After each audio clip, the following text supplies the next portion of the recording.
মঙ্গল প্রার্থনা করি এরা যেমন অনন্তকাল ধরে ঠাকুরের মানুষ হয়ে, প্রকৃত ঠাকুরের মানুষ, প্রকৃত কথাটা বললাম, প্রকৃত ঠাকুরের মানুষ হয়ে যেন ঠাকুরের মানুষ হয়ে থাকে।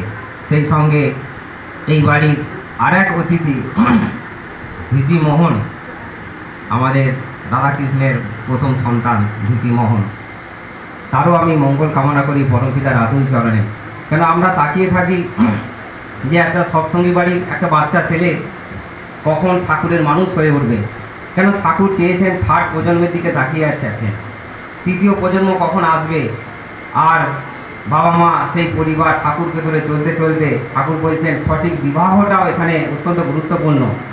একই সাথে অনেকগুলো কথা এসে পড়ে, তাই সবগুলো ঠিকঠাক থাকলে ঠাকুর বলেছেন তৃতীয় প্রজন্মে এমন সন্তান পৃথিবীতে আসবে যে সমস্যা নিয়ে চিত্তরঞ্জন